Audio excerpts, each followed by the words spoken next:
En las montañas de la Sierra Madre Occidental, en el estado de Durango, México, existe un valle que los ancianos llaman el Valle de las Lágrimas Secas. No siempre tuvo ese nombre.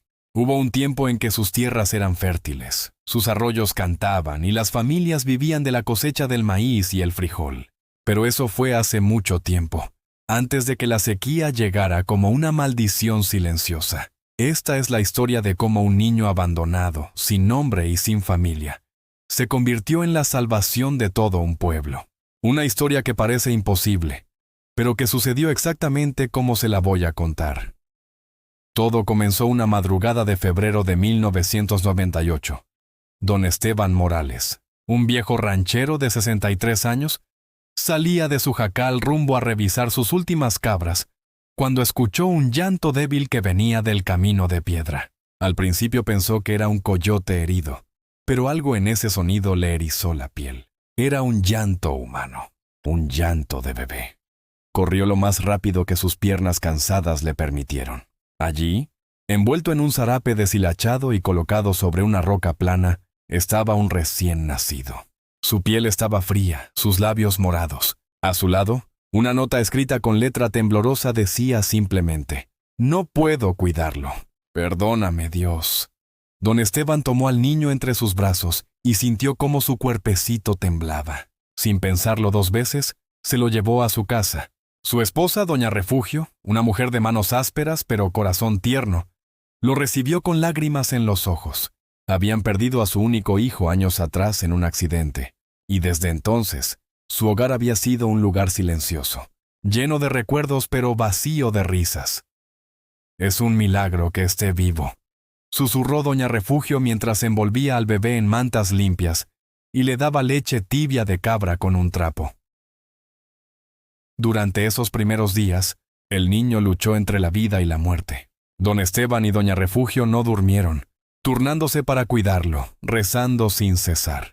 Y cuando finalmente abrió los ojos por completo y dejó escapar un llanto fuerte y vigoroso, supieron que ese niño tenía una voluntad de hierro. Lo llamaron Miguel, por el arcángel protector. Pero en el pueblo, cuando la noticia se corrió, la gente comenzó a llamarlo el abandonado. No con crueldad, sino con esa franqueza dolorosa que caracteriza a las comunidades pequeñas. Los años pasaron. Miguel creció en la pobreza extrema, pero rodeado del amor incondicional de don Esteban y doña Refugio.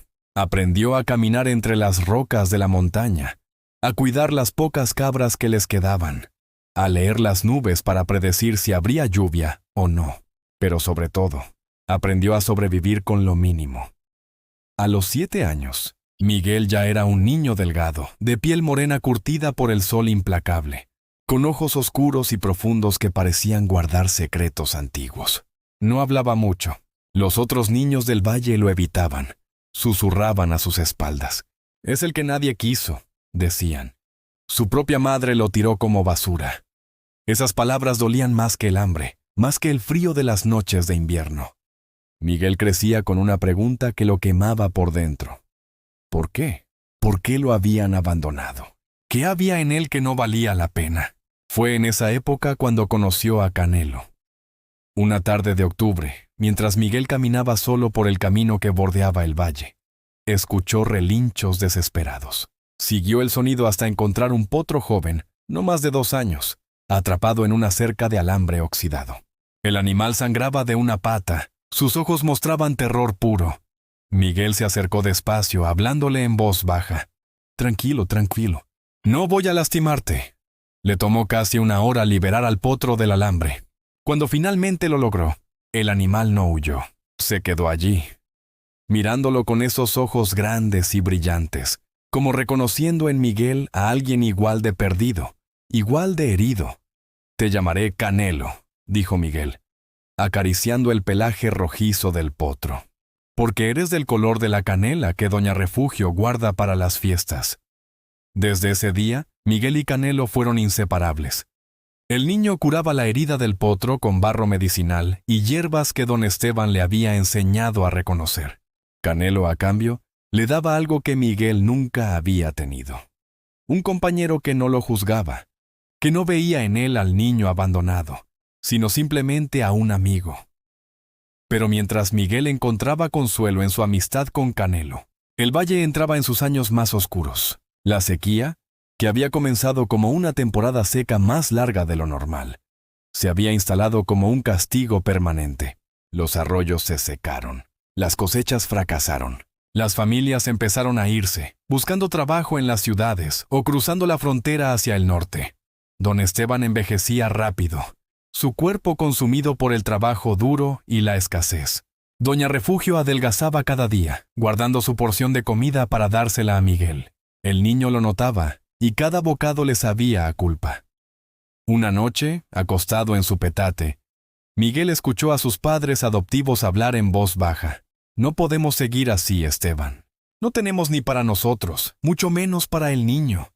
¿Qué estás diciendo, mujer? Estoy diciendo que tal vez deberíamos considerar mandarlo con algún familiar que pueda cuidarlo mejor. Alguien que tenga más recursos. Hubo un silencio pesado. Refugio, ese niño es nuestro hijo. Llegó a nosotros por alguna razón. No vamos a abandonarlo como hicieron con él. Miguel apretó los ojos con fuerza, sintiendo cómo las lágrimas rodaban silenciosas por sus mejillas. En ese momento, tomó una decisión que cambiaría todo. No sería una carga para las únicas personas que lo habían amado. De alguna manera, encontraría la forma de ayudar, de salvarlos a ellos, de salvarse a sí mismo.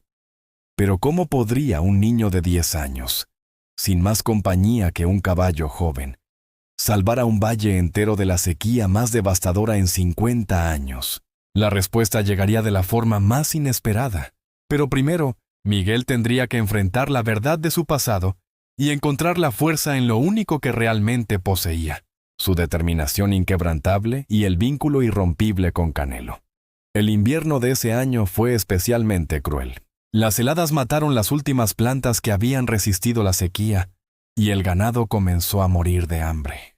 En el valle, quedaban apenas 30 familias de las 100 que alguna vez vivieron allí. El éxodo era constante. Cada semana, otra familia empacaba sus pocas pertenencias y se marchaba con la esperanza de encontrar una vida mejor en otro lugar. Miguel, ahora con 11 años, pasaba sus días ayudando a don Esteban con las tareas del rancho y sus tardes explorando las montañas con Canelo, que ya se había convertido en un caballo fuerte y leal. El animal respondía a la voz de Miguel como si entendiera cada palabra, y juntos habían recorrido cada rincón del valle. Fue durante una de esas exploraciones cuando Miguel conoció a don Jacinto, el hombre más anciano del valle. Vivía solo en una cabaña de piedra en lo alto de la montaña, tan viejo que nadie recordaba exactamente cuántos años tenía. Algunos decían que tenía 90, otros juraban que tenía más de 100. Miguel había escuchado historias sobre él. Los niños decían que estaba loco, que hablaba solo y que conocía secretos oscuros de la montaña. Pero ese día, mientras Miguel y Canelo buscaban un manantial que don Esteban mencionó alguna vez, se toparon con el anciano sentado en una roca, fumando un cigarrillo liado a mano. «Así que tú eres el muchacho abandonado», dijo don Jacinto sin preámbulos, con una voz sorprendentemente clara para su edad. Miguel se tensó, pero no respondió. «No te ofendas, chamaco. Yo también fui abandonado. Mi padre me dejó con mi abuela cuando tenía 5 años. Se fue a buscar oro a Sonora y nunca volvió. Así que tú y yo somos de la misma especie».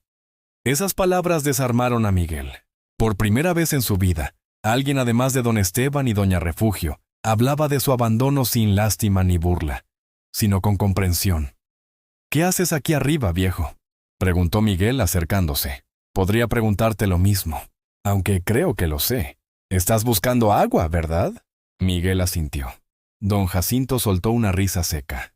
«No la vas a encontrar donde la están buscando los demás. El agua de este valle no viene de donde todos piensan». «¿A qué se refiere?». El anciano se levantó con dificultad, apoyándose en un bastón tallado. «Ven, te voy a contar una historia que mi abuelo me contó, y que su abuelo le contó a él». Durante las siguientes semanas, Miguel visitó a don Jacinto cada tarde. El anciano le contó sobre los antiguos pobladores del valle, mucho antes de que llegaran los españoles. Le habló de un sistema de canales subterráneos que los indígenas habían construido para llevar agua desde las montañas hasta el valle. Le explicó que estos canales, con el tiempo y los terremotos, se habían bloqueado y olvidado. Mi abuelo era uno de los últimos que conocía su ubicación, dijo don Jacinto una tarde, dibujando un mapa rudimentario en la tierra. Pero cuando él murió, ese conocimiento se perdió. Yo era demasiado joven para prestar atención. Me arrepiento de eso cada día. Miguel estudiaba el mapa con intensidad. ¿Cree que todavía existan esos canales? Existen, muchacho. La piedra no desaparece, pero están bloqueados, enterrados bajo rocas y tierra. Desbloquearlos sería un trabajo titánico. Se necesitarían docenas de hombres, herramientas, tiempo, cosas que este valle ya no tiene.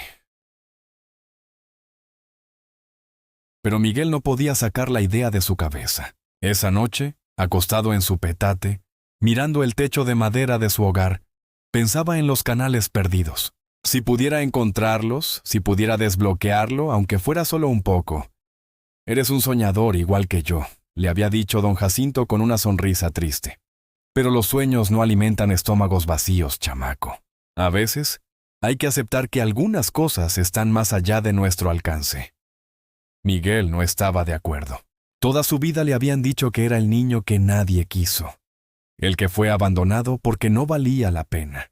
Pero si pudiera encontrar esos canales, si pudiera traer agua de vuelta al valle, entonces su vida tendría un propósito.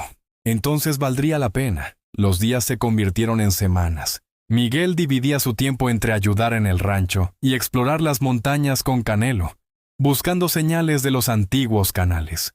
Don Jacinto le había dado algunas pistas. Busca piedras talladas, marcas en las rocas, cambios en la vegetación. Don Esteban comenzó a preocuparse por las ausencias del muchacho. Miguel, entiendo que te gusta explorar, pero necesito tu ayuda aquí. Las cabras no se cuidan solas. Lo siento, papá, respondía Miguel, usando la palabra que tanto significaba para el anciano. Es solo que estoy buscando algo importante. ¿Qué estás buscando, hijo? Miguel dudó, pero finalmente decidió contarle. Le habló de don Jacinto, de las historias de los canales antiguos, de su esperanza de encontrar agua para el valle. Don Esteban escuchó en silencio, su rostro arrugado mostrando una mezcla de orgullo y tristeza. Cuando Miguel terminó, el anciano puso una mano en su hombro. Tienes un corazón noble, Miguel, pero ese proyecto es demasiado grande para un niño solo. Si esos canales existen, y eso es un gran sí, necesitarías ayuda de todo el pueblo.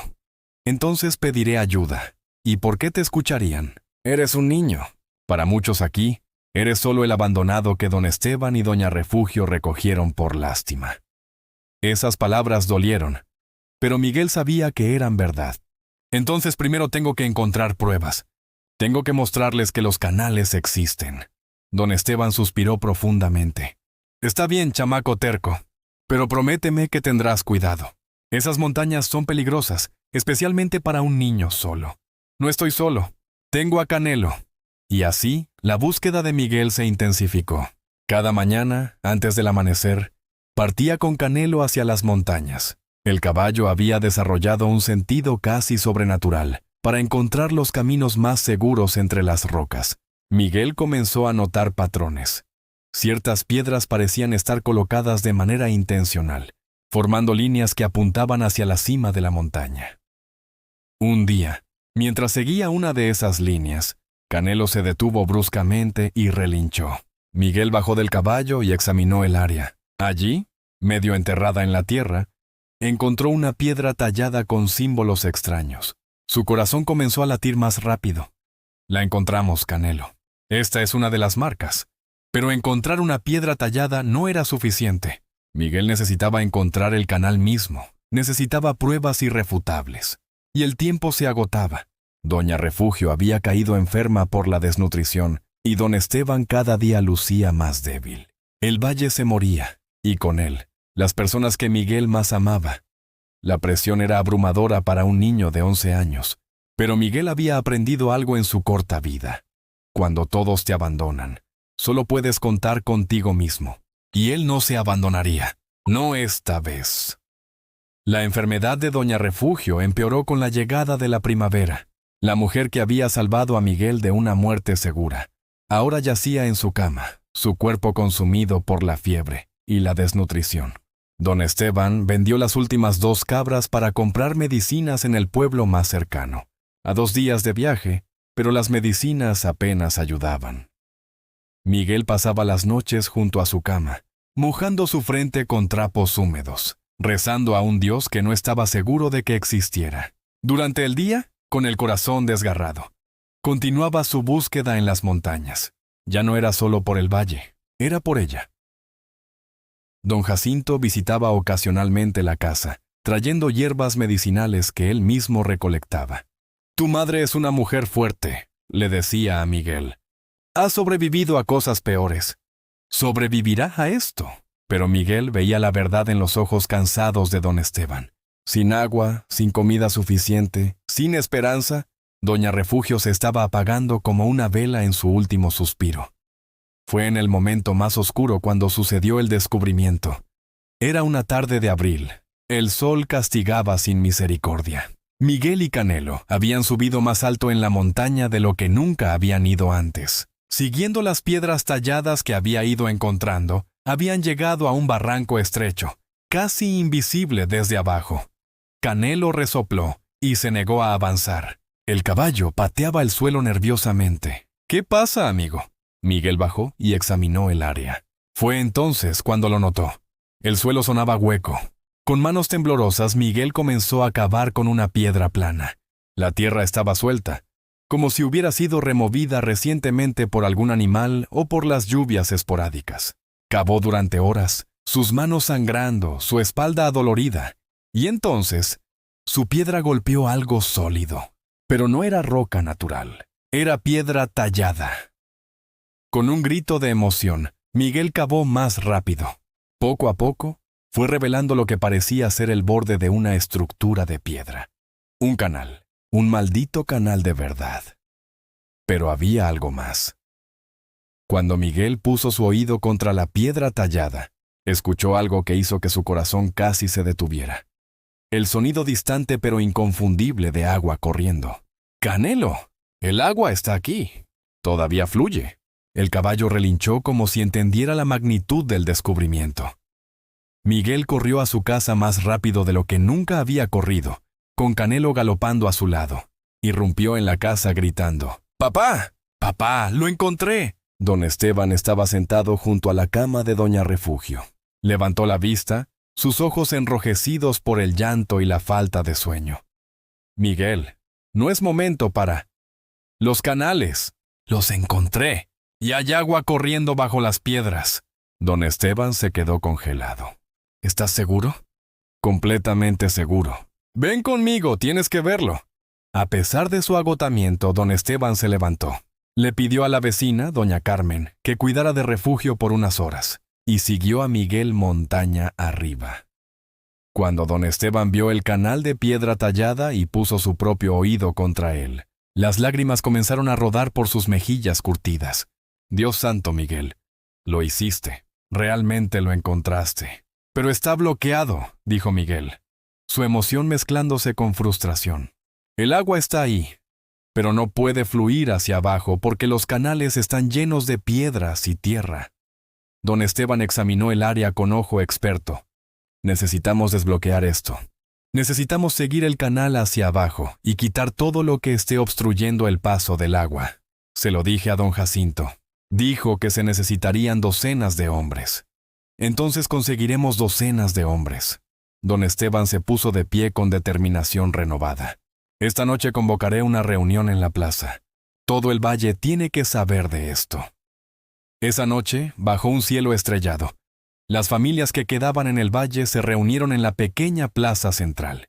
Eran menos de 100 personas en total, muchas de ellas ancianos y niños. Los hombres jóvenes se habían ido hace tiempo en busca de trabajo. Don Esteban habló con una pasión que Miguel nunca le había escuchado. Les contó sobre el descubrimiento de Miguel, sobre los canales antiguos, sobre la posibilidad real de traer agua de vuelta al valle. Pero la reacción no fue la que esperaban. «¿Y quién va a hacer el trabajo?», preguntó don Armando, un hombre amargado que había perdido su rancho por la sequía. Somos puros viejos y niños. No tenemos ni la fuerza ni las herramientas. Además, agregó doña Lucía, ¿cómo sabemos que esto no es solo la imaginación de un niño? Sin ofender, don Esteban, pero Miguel es conocido por soñar mucho. Yo escuché el agua, protestó Miguel. ¡Está ahí!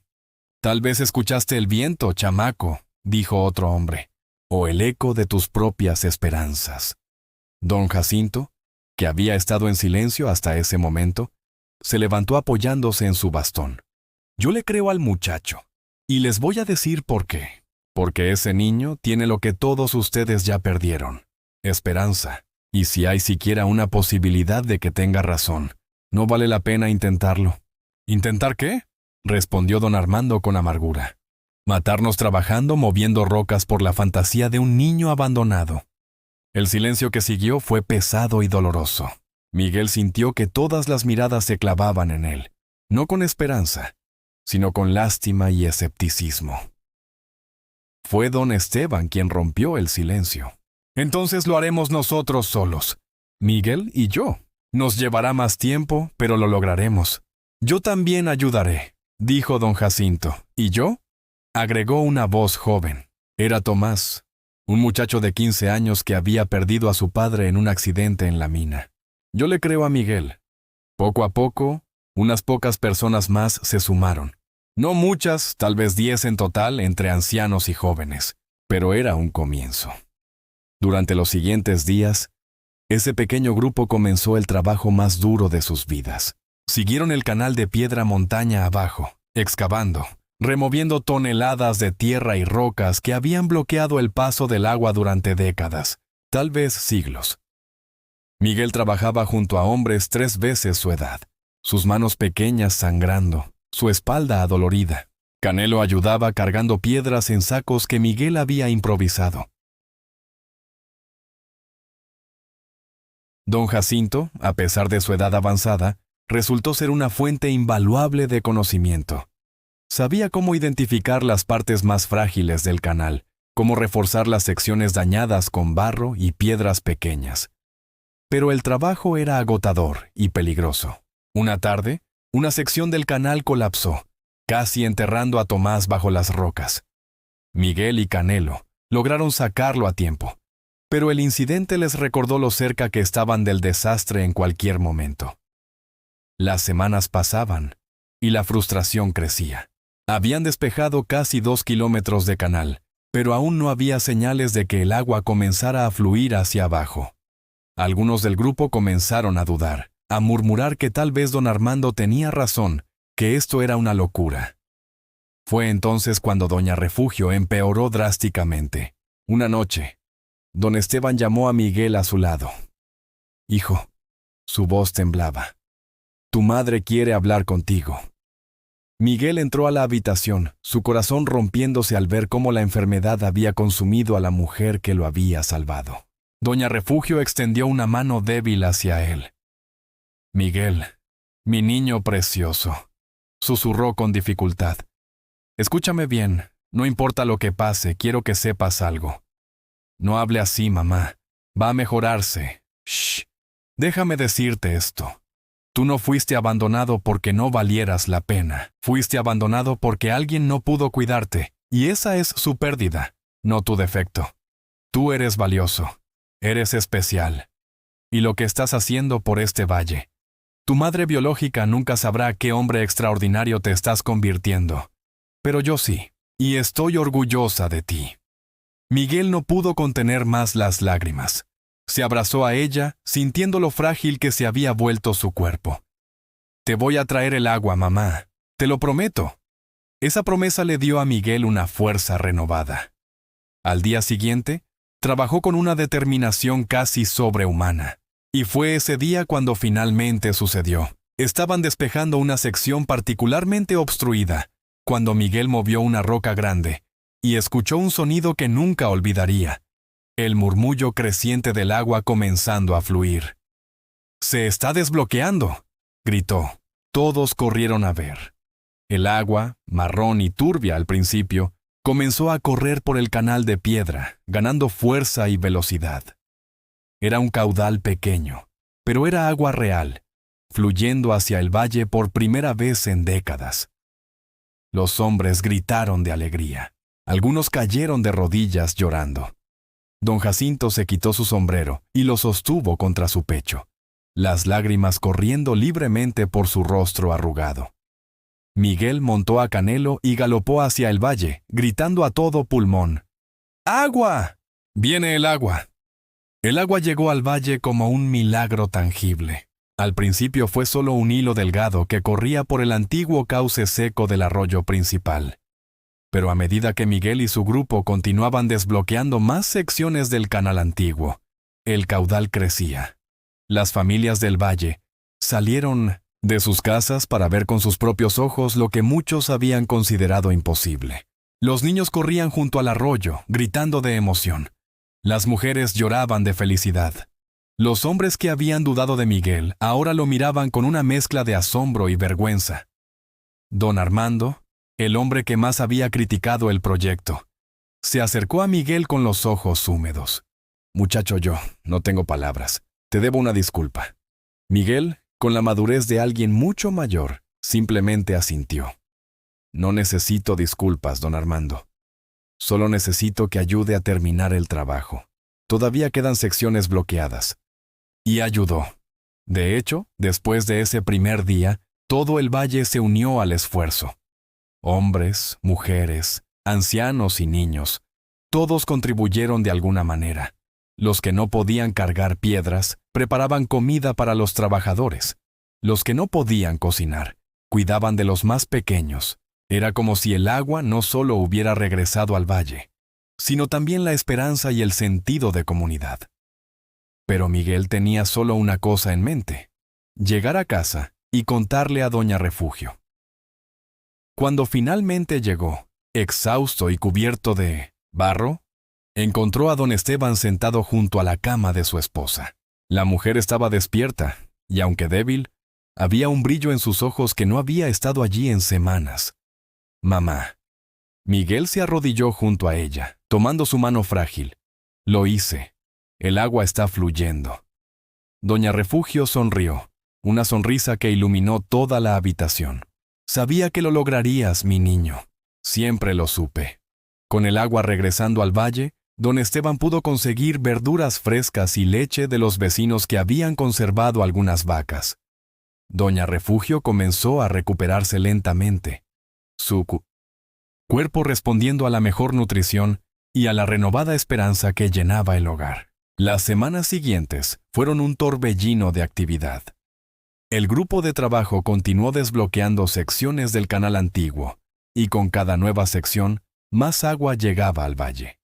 Los campesinos comenzaron a plantar semillas que habían guardado durante años, esperando el momento en que la tierra volviera a ser fértil. Miguel se convirtió en una figura central del proyecto. A pesar de tener solo 11 años, los adultos lo consultaban sobre las decisiones importantes. Don Jacinto le había enseñado a leer las marcas antiguas en las piedras, y Miguel había desarrollado un instinto casi natural para saber dónde estaban las obstrucciones más críticas. Canelo también se convirtió en parte esencial del trabajo. El caballo había crecido fuerte y era capaz de cargar más peso que cualquier otro animal en el valle. Pero más que eso, parecía tener un sexto sentido para detectar secciones inestables del terreno, salvando a más de un trabajador de accidentes graves. Una tarde, mientras Miguel descansaba bajo la sombra de un mezquite, Tomás se sentó junto a él. «¿Sabes lo que la gente está diciendo de ti?», preguntó el muchacho mayor. Miguel negó con la cabeza, bebiendo agua fresca directamente del arroyo que habían restaurado. «Dicen que eres un héroe, que salvaste al valle». Miguel se sintió incómodo con esas palabras. «No soy un héroe, solo encontré algo que ya existía, pero nadie más lo buscó, nadie más creyó que era posible». Tomás hizo una pausa. «Yo perdí a mi padre hace 2 años. Desde entonces, me sentí perdido, sin propósito. Pero ayudarte con esto me hizo sentir que puedo hacer algo importante, que mi vida puede significar algo». Miguel entendía ese sentimiento mejor que nadie.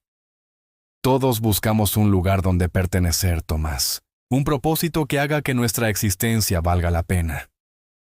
La conversación fue interrumpida por gritos que venían del norte del valle. Miguel y Tomás corrieron hacia allá y encontraron a un grupo de personas reunidas alrededor de don Jacinto, que yacía en el suelo, su rostro contraído de dolor. ¡Su corazón!, gritaba doña Carmen. «Necesitamos un médico». Pero el médico más cercano estaba a 2 días de viaje, y don Jacinto no parecía tener 2 días. Miguel se arrodilló junto al anciano, tomando su mano arrugada. «Resiste, don Jacinto. Vamos a traer ayuda». El anciano abrió los ojos con dificultad y esbozó una sonrisa débil. «No te preocupes por este viejo chamaco. Ya viví lo suficiente, más de lo que merecía. No diga eso. Pero antes de irme, necesito decirte algo». Don Jacinto tosió, su respiración superficial. «Tu madre, la que te abandonó, no fue porque no te quisiera». Miguel se quedó paralizado. «¿Usted la conoce?» Era mi nieta. Las palabras cayeron como piedras. María Guadalupe. Tenía 17 años cuando te tuvo. El padre era un hombre casado que la abandonó. Ella no tenía cómo mantenerte. Su propia madre, mi hija, la echó de la casa por la vergüenza». Las lágrimas rodaban por el rostro arrugado del anciano. «María te dejó en el camino de don Esteban porque sabía que él era un hombre bueno. Sabía que te cuidaría. Luego se fue del valle. Nadie sabe dónde está ahora». Miguel sintió como si el mundo se hubiera detenido. ¿Por qué nunca me lo dijo? Porque ella me hizo prometer que no lo haría. Tenía miedo de que si sabías la verdad, la odiarías. O peor, que tratarías de buscarla y arruinarías tu vida como ella arruinó la suya. Don Jacinto apretó la mano de Miguel con la poca fuerza que le quedaba. «Pero ahora que veo lo que te has convertido, sé que ella estaría orgullosa. Tomó la decisión correcta. Te dio la oportunidad de ser mejor de lo que ella podía ofrecerte». «Don Jacinto, termina el trabajo, Miguel. Termina de restaurar el valle, y cuando lo hagas, sabrás que parte de tu sangre también está en esa tierra. Eres de aquí. Siempre lo fuiste». Esas fueron las últimas palabras de don Jacinto. El anciano cerró los ojos y su pecho dejó de moverse. Miguel se quedó allí, sosteniendo la mano del único abuelo que había conocido, procesando la verdad que acababa de descubrir. Su madre no lo había abandonado por desprecio. Lo había abandonado por amor, por darle una oportunidad que ella no podía ofrecerle. El funeral de don Jacinto fue simple, pero emotivo. Todo el valle asistió, reconociendo la importancia que el anciano había tenido en la salvación de su comunidad. Miguel no lloró públicamente, pero esa noche, solo con Canelo bajo las estrellas, dejó que las lágrimas fluyeran libremente. «Era mi abuelo, Canelo», susurró al caballo. «Y nunca pude llamarlo así». Canelo relinchó suavemente, como si entendiera el dolor de su compañero. La muerte de don Jacinto afectó profundamente a Miguel, pero también le dio una nueva determinación. Ahora sabía que no era solo un abandonado.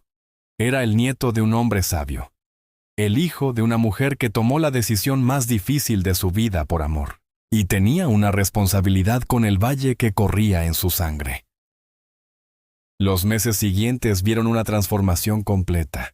Con el agua fluyendo consistentemente, las primeras cosechas comenzaron a crecer. El maíz, el frijol, el chile, los campos que habían estado secos y muertos durante años ahora se llenaban de verde. Las familias que se habían ido comenzaron a regresar. La noticia del milagro del valle se había esparcido por la región. Algunos lo llamaban exageración, pero cuando veían el agua corriendo con sus propios ojos, cuando veían los campos reverdeciendo, no podían negar la realidad. El valle estaba renaciendo. Doña Refugio se recuperó completamente, su cuerpo fortaleciéndose con la mejor alimentación y el ambiente renovado de esperanza. Una tarde, mientras preparaba tortillas, llamó a Miguel a la cocina. «Hijo, hay algo que necesito decirte». Su voz era seria pero amorosa. Don Jacinto me contó la verdad antes de morir. Sobre tu madre, sobre tu familia. Miguel bajó la mirada. Lo sé, mamá. Me lo dijo antes de morir. ¿Y cómo te sientes con eso? Miguel pensó cuidadosamente antes de responder. Al principio estaba confundido, enojado, pero ahora creo que lo entiendo. Ella hizo lo que creía mejor para mí, y tenía razón. Si me hubiera quedado con ella, tal vez nunca los hubiera tenido a ustedes. Tal vez nunca hubiera encontrado a Canelo. Tal vez nunca hubiera salvado el valle. Doña Refugio lo abrazó con fuerza. Eres más sabio que muchos adultos, Miguel. Y quiero que sepas que sin importar la sangre, tú eres mi hijo. Siempre lo serás. Y usted es mi madre, la única que necesito. Pero la historia de Miguel aún no terminaba. Faltaba un último capítulo, uno que lo pondría a prueba de maneras que nunca imaginó. 2 años habían pasado desde que Miguel encontró los canales antiguos. Ahora, con 13 años, se había convertido en un joven alto y delgado, su rostro mostrando los primeros signos de la madurez. Su relación con Canelo era más fuerte que nunca.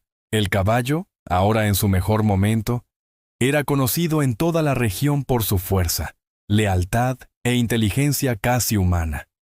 El Valle de las Lágrimas Secas había cambiado su nombre.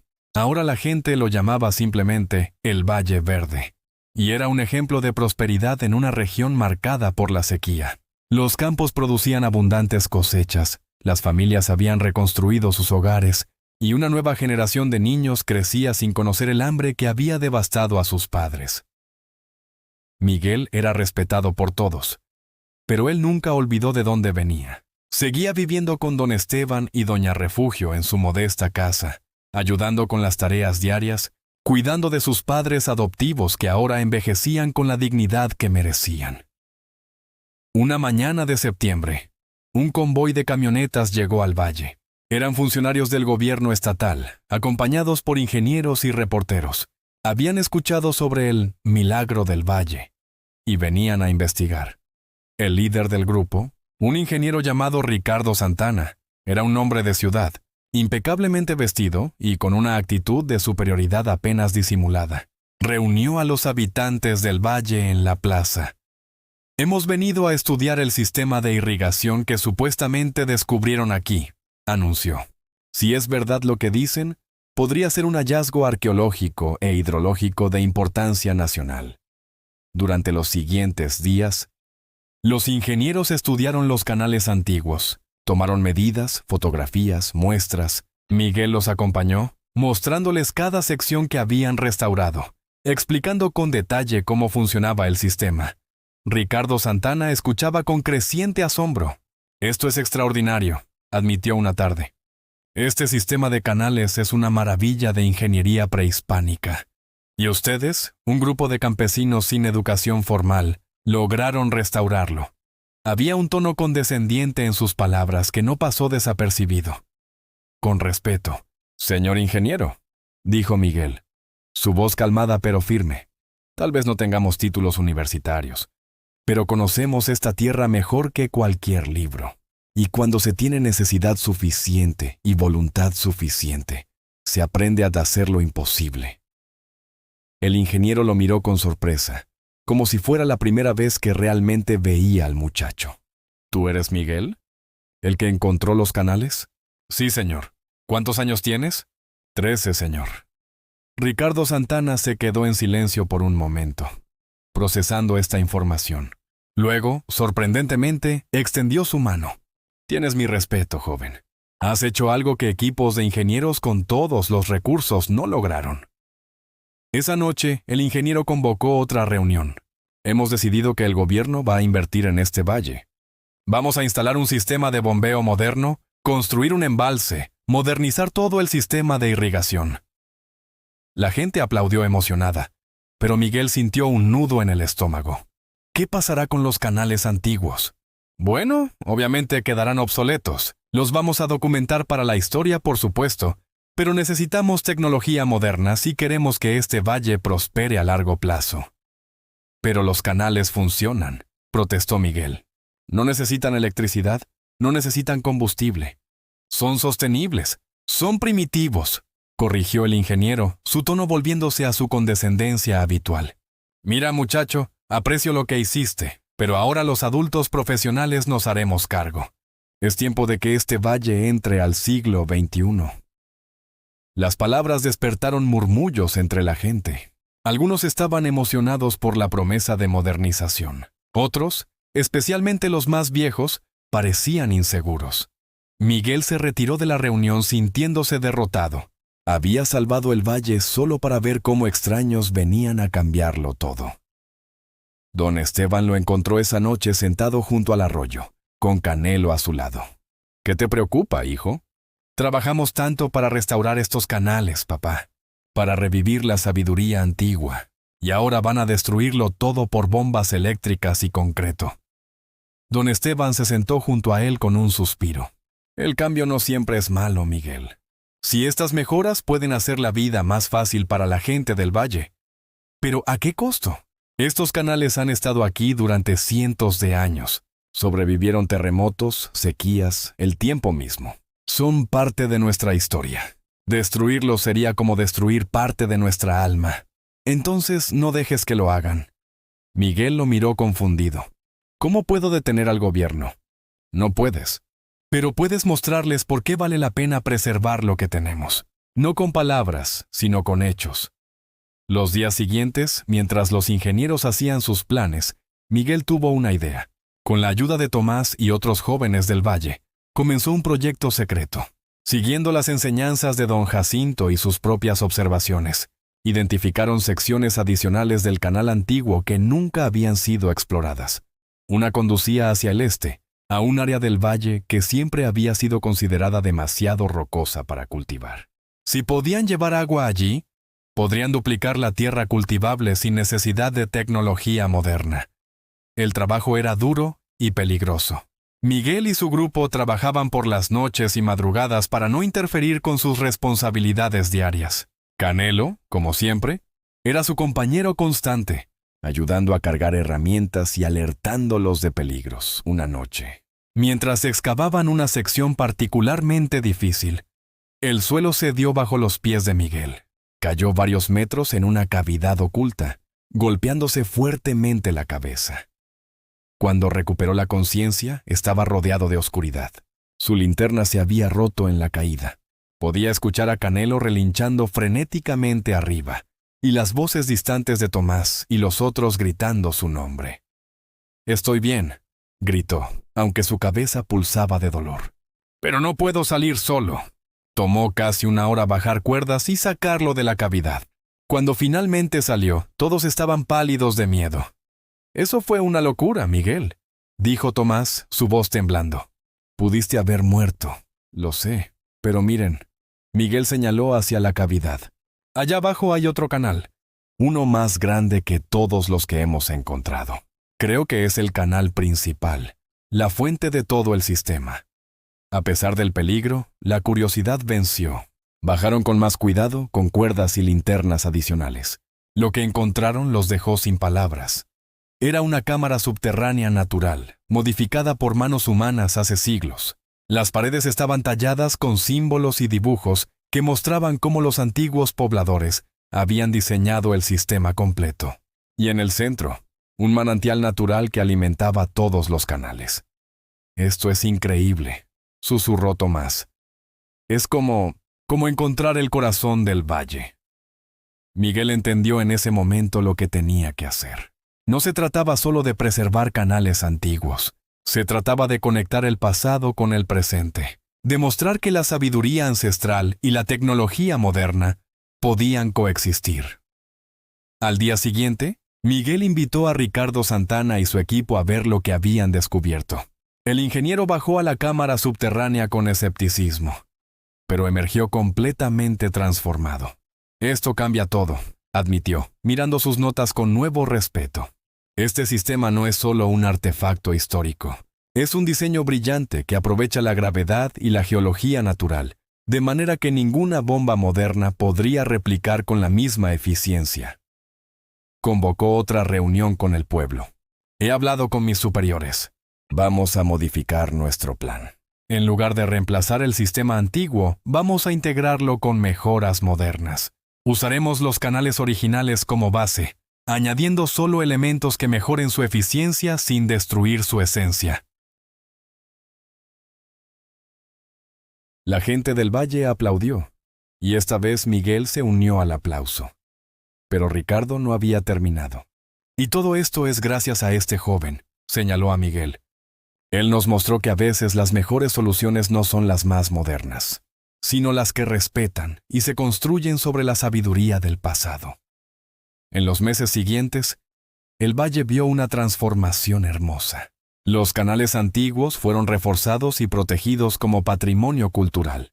Se añadieron sistemas de filtración modernos en puntos clave, pero el flujo principal seguía siendo el sistema original. La tierra rocosa del este se convirtió en campos fértiles, alimentados por el agua del canal recién descubierto. El valle prosperó como nunca antes, y en el centro de todo estaba Miguel. Ya no el niño abandonado, sino el joven que había unido el pasado con el futuro. Una tarde, mientras Miguel y Canelo descansaban en la colina desde donde se podía ver todo el valle, don Esteban se les unió. «Tu madre estaría orgullosa», dijo el anciano. «Tu madre verdadera, María Guadalupe, donde quiera que esté». Miguel había pensado mucho sobre ella en los últimos meses. «¿Cree que algún día debería buscarla, papá?» Don Esteban consideró la pregunta cuidadosamente. «Creo que si ella quiere ser encontrada, el destino los reunirá. Pero también creo que ya tienes todo lo que necesitas aquí. Una familia que te ama, un pueblo que te respeta y un propósito que le da sentido a tu vida». Miguel asintió, acariciando el cuello de Canelo. «Tiene razón. Toda mi vida me pregunté por qué fui abandonado. ¿Qué había de malo en mí? Pero ahora entiendo que no había nada malo. A veces las cosas más dolorosas nos llevan exactamente donde necesitamos estar». Miraron juntos el valle verde que se extendía ante ellos. Las familias trabajaban en sus campos, los niños jugaban junto al arroyo. El humo de las cocinas se elevaba en columnas pacíficas hacia el cielo del atardecer. «Don Jacinto me dijo algo antes de morir», recordó Miguel. «Me dijo que terminara el trabajo. Y pensé que se refería solo a los canales. Pero ahora creo que se refería a algo más grande». «¿A qué?» «A demostrar que un niño abandonado en un camino de montaña podía convertirse en alguien que importa. Que nuestro pasado no define nuestro futuro. Que todos merecemos una segunda oportunidad y que a veces esas segundas oportunidades son las que nos permiten hacer las cosas más extraordinarias». Don Esteban puso su mano en el hombro de Miguel. «Ya no eres un niño, Miguel. Eres un hombre, y un hombre bueno». Mientras el sol se ponía sobre el valle verde, Miguel sintió una paz que nunca había conocido. No necesitaba saber todas las respuestas sobre su pasado. Tenía algo mucho más valioso. Un presente lleno de propósito y un futuro lleno de posibilidades. Canelo relinchó suavemente, y Miguel sonrió. Juntos, el niño que fue abandonado y el caballo que fue rescatado habían salvado no solo un valle de la sequía, sino también a sí mismos de una vida sin significado. Y en las montañas de la Sierra Madre Occidental, en un valle que había renacido de la muerte, la historia del niño abandonado se convirtió en leyenda. No una leyenda de magia o milagros, sino algo mucho más poderoso. Una leyenda de perseverancia, amor y la capacidad del espíritu humano para superar cualquier adversidad. Porque al final, Miguel entendió la verdad más importante de todas. No importa cómo comience tu historia, lo que importa es cómo eliges continuarla.